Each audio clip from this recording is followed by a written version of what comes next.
There are choices that define us. And there are choices that destroy us. Emma Clarke never imagined 7 days could feel like eternity. 7 days to choose between death and immortality. 7 days to decide if love was worth losing her humanity. 7 days to become something she'd always feared. This is the story of a woman given an impossible deadline. This is the story of 7 days that changed everything. This is the story of Emma Clarke and the vampire who gave her a week to choose. December 15th. 7 days until winter solstice. Emma Clarke sat in the emergency room of St. Mary's Hospital, watching blood drip from her wrist into a plastic basin. The cut wasn't deep. A kitchen accident while preparing dinner. Careless. Stupid. But it had brought him. Dr. Adrian Thorne appeared in the doorway of her examination room like a shadow given form. Tall, perhaps 6'3". Dark hair swept back from a face that belonged in a Renaissance painting. Eyes the color of stormy seas. He'd been her physician for 6 months. Every appointment, every checkup, every prescription refill. Always professional. Always distant. Always watching her with those ancient eyes that seemed to see through flesh and bone. "Miss Clarke," he said, his voice like velvet over steel. "Another accident?" It was the 3rd time this month. First, she'd burned her hand on the stove. Then she'd twisted her ankle on the stairs. Now this. Emma knew what he was thinking. Clumsy. Careless. Perhaps something worse. Perhaps someone hurting her. But that wasn't it. The truth was simpler and more pathetic. She was distracted. Had been for months. Ever since she'd started seeing Dr. Thorne. Ever since she'd developed feelings she had no business having for her doctor. "I'm fine," she said automatically. Adrian moved closer. His footsteps made no sound on the tile floor. He took her hand in his, examining the cut. His skin was cold. Always cold. She'd noticed before but never questioned it. Doctors washed their hands constantly. The water was always cold in hospitals. But this was different. This cold went deeper. Like touching marble. Like touching death. "Emma," he said quietly. "Not Miss Clarke. Emma. We need to talk. About my clumsiness. About why you're dying." The words hung in the sterile air between them. Emma stared at him. "What?" Adrian released her hand and stepped back. "How long have you been feeling weak? Tired? How long have you been losing weight without trying?" I don't know what you're talking about." "Your blood work from last month. The results I didn't tell you about because I wanted to be sure. The follow-up tests I ordered under the guise of routine screening." He paused. "You have acute myeloid leukemia. Advanced. Aggressive. Without treatment, you have maybe 6 months.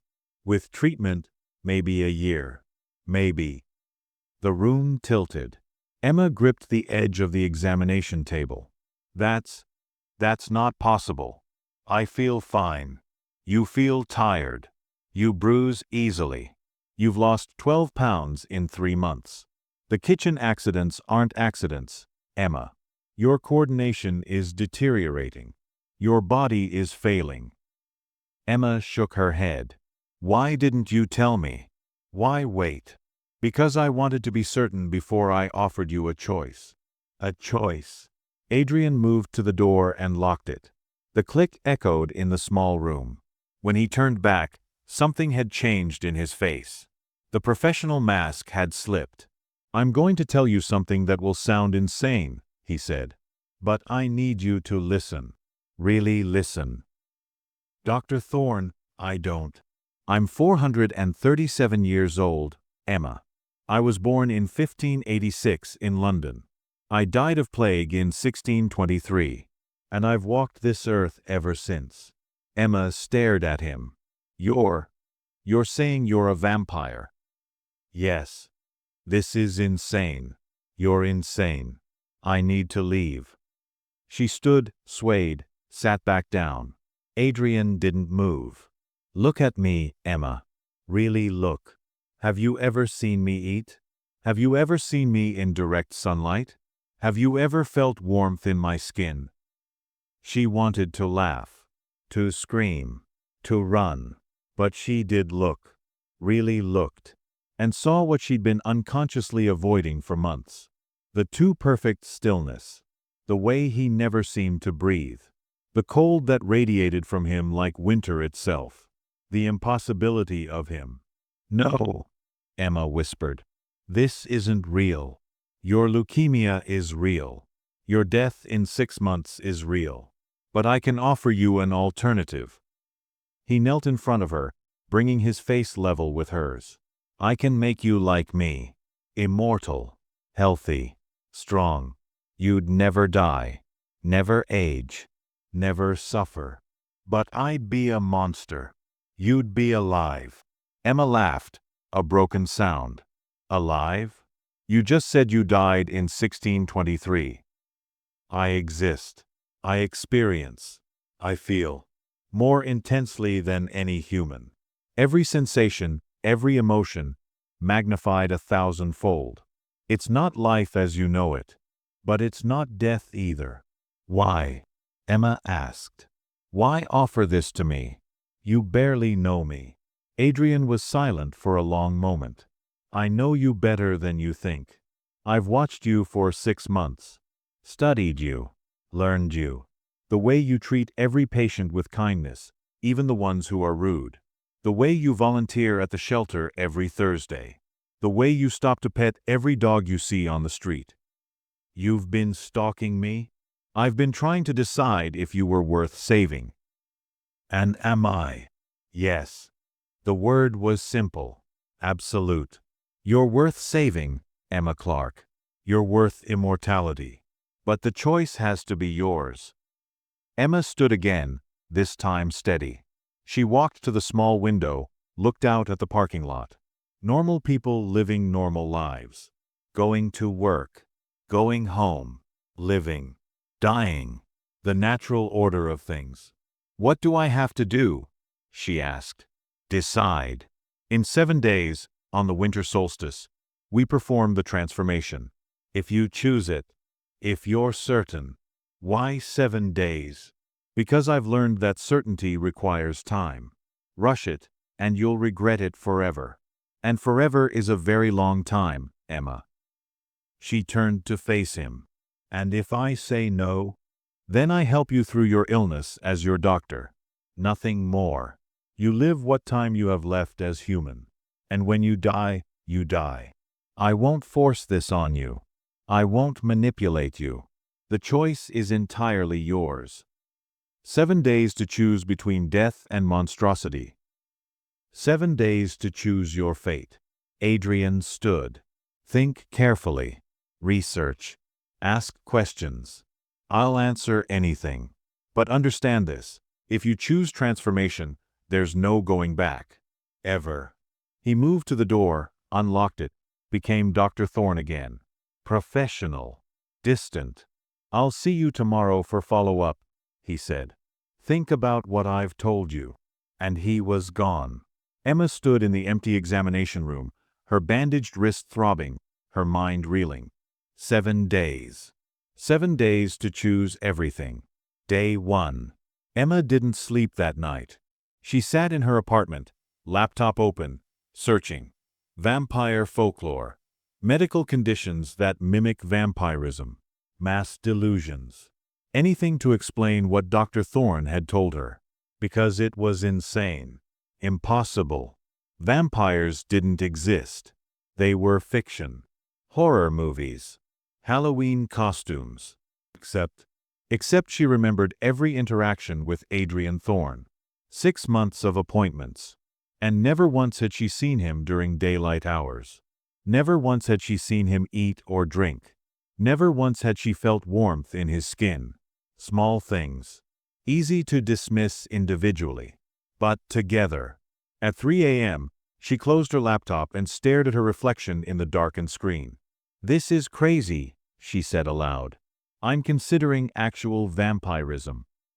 But what was the alternative? Chemotherapy that might buy her a year. Radiation. Hair loss. nausea, weakness, and then death anyway, or transformation, immortality, strength, monstrosity. At 7 a.m., her phone rang. Adrian's number. "Did you sleep?" he asked. "No. Neither did I." Old habit. We don't need sleep, but sometimes the pretense is comforting. "How does it work?" Emma asked. "The transformation. Are you asking academically or are you seriously considering it?" "I don't know yet." "Tell me anyway." Adrian was quiet for a moment. "The process takes approximately 4 hours. You drink my blood.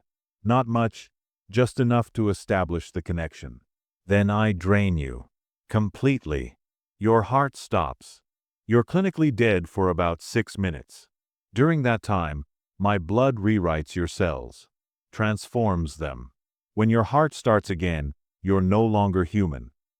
And if something goes wrong, you stay dead. It happens. About 30% of transformations fail.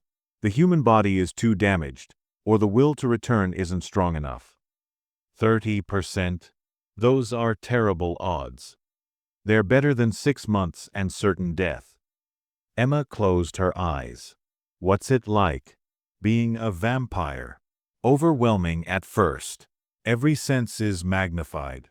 Sound, sight, smell, taste, touch. The world becomes almost unbearably vivid. Takes months, sometimes years, to learn to filter it. To exist without going mad from sensory overload." "And blood? Do you kill people?" "No. I haven't killed anyone in 2 centuries. I'm a doctor, Emma. I have access to blood banks. Donated blood serves just as well as fresh. Better, actually. Less guilt. But you could kill. If you wanted to." "Yes. We have strength, speed, heightened senses. We heal almost instantly from anything short of decapitation or fire. We're apex predators. But we're also intelligent beings capable of choice. I choose not to kill." "And sunlight, crosses, garlic." "Sunlight is uncomfortable but not fatal. It's like having the worst sunburn constantly. Most of us avoid it because it hurts, not because it kills. Crosses and garlic are fiction. We're not demonic. We're just different." Emma opened her eyes. "I need to see you. In person. Tonight. 8 p.m. My address." He rattled off a location in the historic district. "Come alone. Come ready to ask questions." "I will." Day 2. Adrian's house was a Victorian mansion in the oldest part of the city.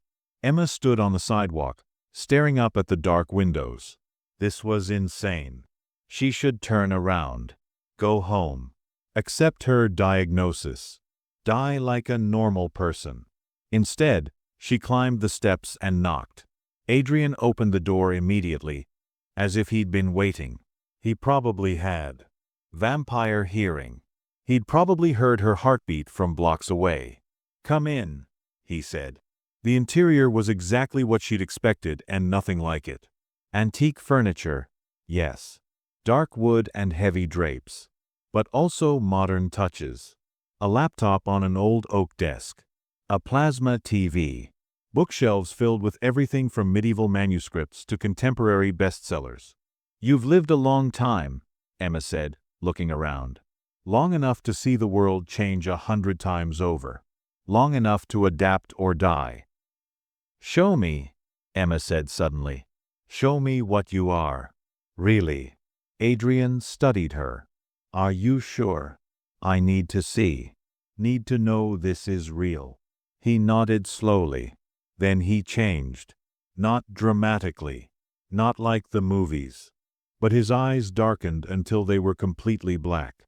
His canines lengthened, not fangs really, just sharper. More pronounced. And his skin took on a translucent quality, showing the tracery of veins beneath. Emma gasped but didn't retreat.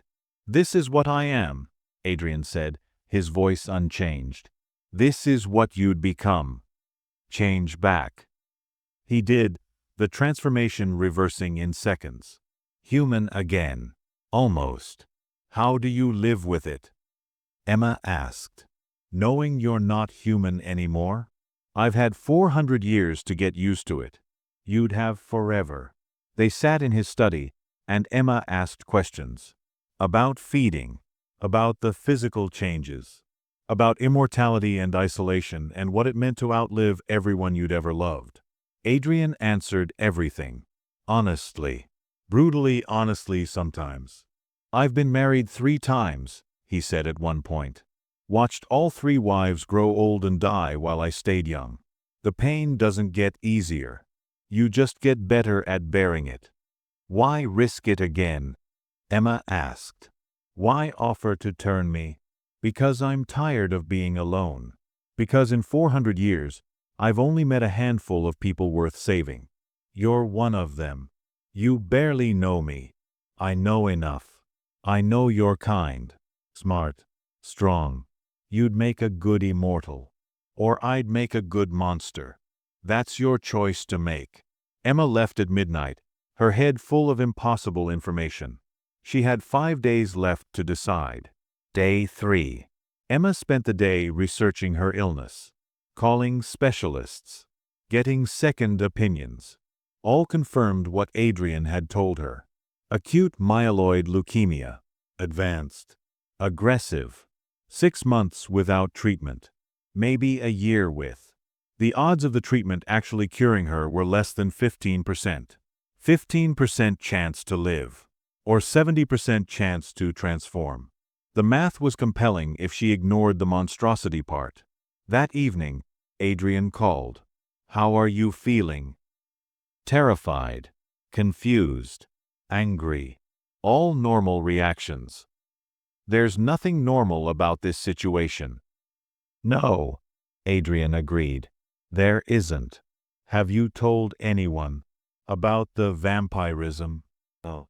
Who would believe me? About the leukemia? Also no. I don't want pity. Emma, you need support. Human connection. Especially if you choose transformation. The first months are difficult. Having people who care about you helps. Do you have people who care about you? A few. Other immortals. Scattered across the world. We check in every decade or so. It's not the same as human friendship, but it's something. Sounds lonely. It is. That's why I'm offering you this choice. Selfish as it sounds, I'd like a companion. Someone who understands what this life is. So I'd be tied to you. Forever. Not tied. But connected. A maker and their fledgling share a bond. Not mind-reading or anything mystical. Just awareness. You'd know if I was in danger. I'd know if you were. It fades after a century or so. A century? Time moves differently for us. A year feels like a week. A decade like a year. Eventually, centuries blur together. Emma closed her eyes. I don't know if I can do this. Then don't.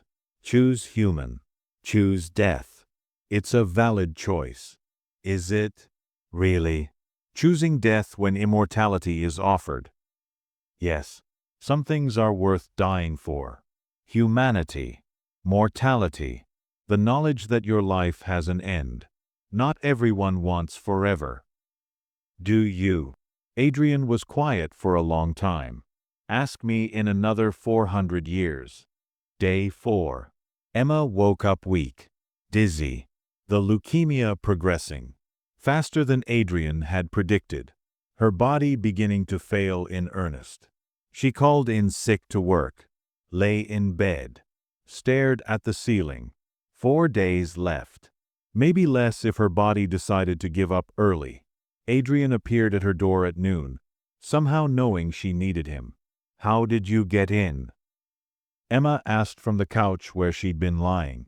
You didn't answer your phone. I was worried. Your landlord let me in. I told him I was your doctor. You are my doctor. Not for much longer. You need to choose soon, Emma. Your body is deteriorating faster than I anticipated. I'm scared. I know. What if I choose transformation and regret it? What if I can't handle being a monster? Adrian sat beside her. Then you'd have eternity to learn to handle it. Or you'd find a way to end your existence. Some do. The sun might not kill us quickly, but exposure over days will. Fire works. Decapitation. There are ways out if immortality becomes unbearable. That's not comforting. It's not meant to be. It's honest. This is a serious choice, Emma. Perhaps the most serious you'll ever make. You need to know all of it. The good, the bad, the terrible. Tell me something good then. Something that makes it worth it. Adrian thought for a moment. You'll feel things humans can't imagine. The first time you taste food as a vampire, it's like experiencing flavor for the first time. The first time you listen to music, you'll hear every instrument separately while still hearing the whole. The first time you touch someone, everything is magnified, more intense, more real. Sounds overwhelming. It is. But it's also beautiful. The world becomes richer, deeper. Yes, you lose your humanity. But you gain something else. Something transcendent. Emma looked at him. Have you ever regretted it? Being turned. Every day for the first 50 years. Then sporadically for the next century. Now, he shrugged. I've made peace with what I am. Most days. I have 3 days left. I know. I think I've already decided. Have you? I'm going to die anyway. At least this way, I have a chance at something more. Adrian took her hand. His cold hand. Are you certain? No. But I'm certain I don't want to die at 28. I'm certain I want to see what forever looks like. Then we prepare. The transformation happens on the solstice. 3 days from now. Day 5. Adrian took Emma to meet others like him. She hadn't known there were others in the city. The first was a woman named Catherine. She'd been turned in 1802, during the Napoleonic Wars. She worked as a night shift nurse. You get used to it, Catherine told Emma over coffee neither of them could really enjoy. The hunger. The isolation. The watching everyone you care about grow old. You adapt. Or you don't survive. Encouraging, Emma said dryly. I'm being honest. Adrian's being kind. The truth is, immortality is hard. Most newly turned don't make it past the first decade. They can't handle the sensory overload, or they get careless and expose themselves, or they simply lose the will to continue. But you've survived 200 years. Because I found purpose. Nursing gives me that. Helping people. Easing suffering. It reminds me I'm not a monster. The second immortal Emma met was named Marcus. He'd been turned in ancient Rome. Actually ancient Rome. He claimed to have met Julius Caesar. The key, Marcus said, is to remember you're still you. The transformation changes your body, not your soul. Whatever you were as human, you'll be as immortal. If you were kind, you'll remain kind. If you were cruel, you'll be crueler. We're not possessed. We're just evolved. Evolved into predators. Evolved into survivors. That's different. The third was a young-looking man named David. He'd been turned in 1987. Only 35 years immortal. It's not as scary as they make it sound, David said. Yeah, the first year sucks. Everything's too loud, too bright, too intense. But you learn to filter, to control, and then it's actually pretty cool. I can run faster than cars. I can hear conversations from blocks away. I'm basically a superhero. Who drinks blood? Details. Meeting them helped. Seeing that immortals could be normal.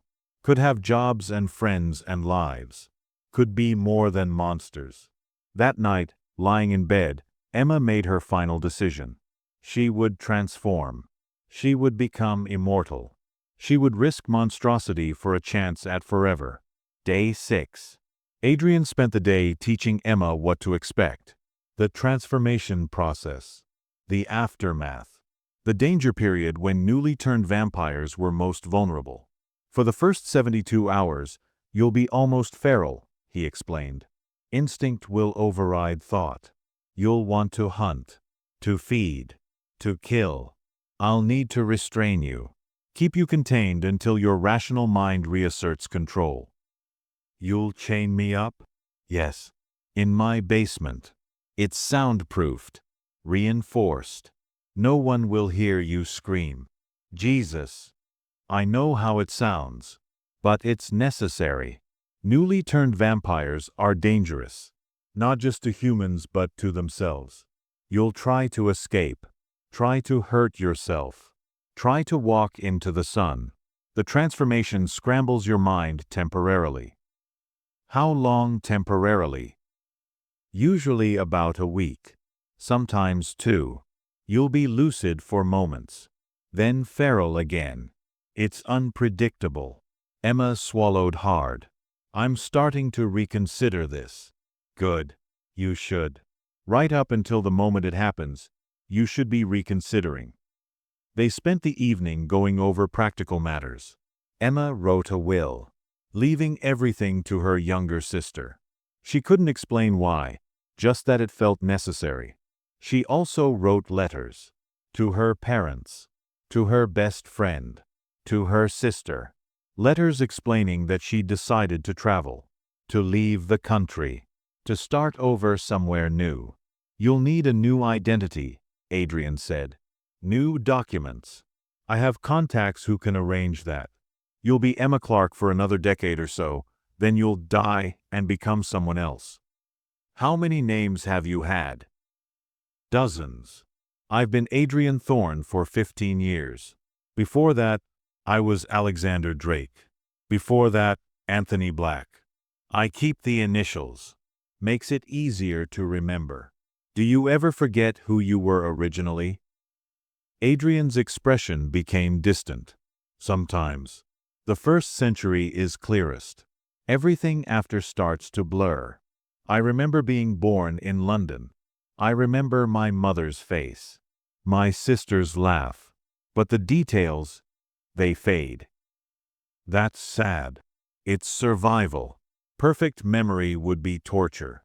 Imagine remembering every moment of 400 years in perfect clarity. You'd go mad. Emma thought about that. About forgetting her life. Her family. Herself. But she'd be forgetting anyway when she died. At least this way, she'd have new memories to replace them. Day 7. Winter solstice. The longest night of the year.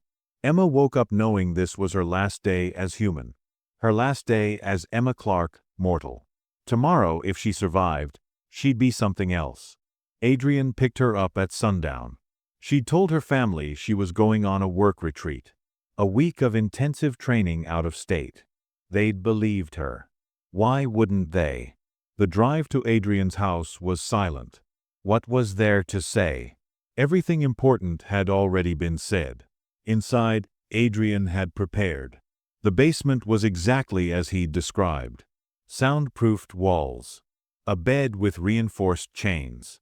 A mini fridge full of blood bags for when she woke up hungry. Last chance, Adrian said. You can still walk away. I'll understand. Emma looked around the basement that would be her prison for the next week or more. Then she looked at Adrian. I'm ready. You're sure? No. But I'm doing it anyway. Adrian nodded. Then let's begin. He led her to a comfortable chair. Not the bed. That was for after. The process has 3 stages, he said. First, you drink my blood. Just a few swallows. Enough to start the connection. Second, I drain you. Quickly. Efficiently. You'll be unconscious within seconds. Third, you die. Your heart stops. Your brain shuts down. And my blood rewrites everything. And if I don't come back, then I bury you in my garden. There's a nice spot under the oak tree. Comforting. I told you I'd be honest. Adrian rolled up his sleeve, extended his arm. Ready. Emma took a deep breath. Her last breath as human. Ready. He bit his own wrist. Deep. Blood welled up, dark and viscous. Drink. Emma hesitated for only a moment. Then she pressed her mouth to his wrist and drank. The blood was cold, thick. It tasted like copper and something else. Something ancient. Something that had been alive for centuries. She drank until Adrian pulled away. Enough. Emma sat back, gasping. The world was already changing. Colors brighter. Sounds sharper. Her heartbeat loud in her ears. Stage 2, Adrian said. This will hurt. I'm sorry. He moved faster than human eyes could follow. One moment standing across the room. The next, behind her chair. His arm around her shoulders. His teeth at her neck. The bite was agony. Like fire and ice simultaneously. Emma tried to scream but couldn't. Her body was frozen. Paralyzed. Adrian drank. Fast. Efficient. Draining her completely. The world went gray. Then dark. Her heartbeat slowed. Once. Twice. 3 times. Then stopped. Emma Clarke died. For 6 minutes, she was gone. Consciousness floating in darkness. No pain. No sensation. Just nothing. But something pulled at her. A thread of light in the darkness. Adrian's blood in her dead veins, rewriting her cells. Transforming her. Come back, a voice whispered. Her voice. Come back and live forever. Emma grabbed that thread of light. Pulled herself along it. Fought her way back to existence. Her heart beat once. Twice. 3 times. And then she wasn't Emma Clarke, human, anymore. She was Emma Clarke, vampire. And the world exploded into overwhelming sensation. The first week was hell. Emma woke up in chains, screaming. The world was too loud. Too bright. Too much. She could hear Adrian's heartbeat upstairs. Could hear the neighbors 3 houses down arguing about dinner. Could hear a dog barking miles away. She could see dust motes in the air. Could see the individual threads in her clothing. Could see in complete darkness as if it were noon. She could smell everything. Blood. Sweat. Fear. The scent of humans walking past the house. Each one a unique signature of warmth and life. And she was hungry. God, she was hungry. She pulled at the chains. They held. Reinforced steel. Adrian had prepared well. Time lost meaning. She'd be lucid for minutes, remembering who she was and what she'd chosen. Then the hunger would take over and she'd become feral again. Snarling. Snapping. Trying to break free to hunt. Adrian came down regularly. Brought blood bags. Made her drink. Talked to her even when she couldn't respond rationally. You're doing well, he said on day 3. Or maybe day 5. Emma couldn't tell anymore. Better than most. Your lucid periods are getting longer. How long? Emma managed to ask. Her voice was rough. Strange. Not quite her own anymore. 8 days. You've been transformed for 8 days. Feels like years. I know. It gets better. I promise. By day 10, Emma was mostly lucid. The feral moments came less frequently. She could control the hunger enough to think. To reason. Adrian unchained her on day 12. Slowly, he cautioned. Your strength is much greater now. You could accidentally break things. Hurt yourself. Emma stood on shaky legs. Walked to the mirror Adrian had brought down. The woman looking back was her. And wasn't. Same brown hair. Same green eyes. But her skin was paler. Her features sharper. And her eyes. There was something in her eyes that hadn't been there before. Something ancient. Something other. I'm a vampire, Emma whispered. Yes. I'm actually a vampire. Yes. Oh God. Oh God. What have I done? Adrian was beside her immediately. You survived. You chose life. There's no shame in that. I'm a monster. You're immortal. There's a difference. Emma sank to the floor. Adrian sat beside her. Two immortals in a basement, trying to process the impossible. What now? Emma asked. Now you learn to exist in this new form. To hunt without killing. To live among humans without revealing what you are. To find purpose in eternity. And if I can't, then we try something else. But you will. I have faith in you. Emma looked at him. Why did you really choose me? The truth this time. Adrian was quiet for a long moment. Because I've been alone for too long. Because I saw in you a kindness I thought I'd lost. Because I wanted to save something good in this world. And selfishly, because I wanted a companion who understood what this existence is. So I'm your immortal companion now? If you choose to be. Or you can leave. Build your own life. We're not bound except by choice. Emma thought about that. About eternity stretching before her. About the hunger that would never fully go away. About the isolation of outliving everyone she'd ever loved. But also about time. Infinite time. Time to learn. To grow. To experience everything. I choose to stay, she said. For now. Maybe forever. But at least for now. Adrian smiled. A real smile. The first she'd seen from him. Then welcome to eternity, Emma Clarke. 1 year later. Emma stood on the roof of Adrian's house, watching the sunset. She could tolerate daylight now, though it was still uncomfortable. But sunset and sunrise were beautiful in ways she'd never appreciated as human. She'd adapted well, Adrian said. Better than most newly turned. She'd learned to control the hunger. To feed from blood bags rather than hunting. To exist among humans without drawing attention. She'd also learned the downsides. Watching her younger sister announce her engagement, knowing Emma would have to die soon to avoid questions about why she wasn't aging. Feeling the growing distance between her and her human friends. The isolation that came with keeping such a massive secret. But she'd also discovered the benefits. She'd enrolled in night classes at the university. She had time now. Infinite time to learn everything she'd always wanted to learn. She was working on her 3rd degree. She'd also met other immortals. Through Adrian and Catherine and Marcus and David, she'd been introduced to a whole community she never knew existed. Vampires living quietly among humans. Working. Learning. Existing. It wasn't the life she'd planned. But it was life. And that was more than she'd have had otherwise. Adrian joined her on the roof.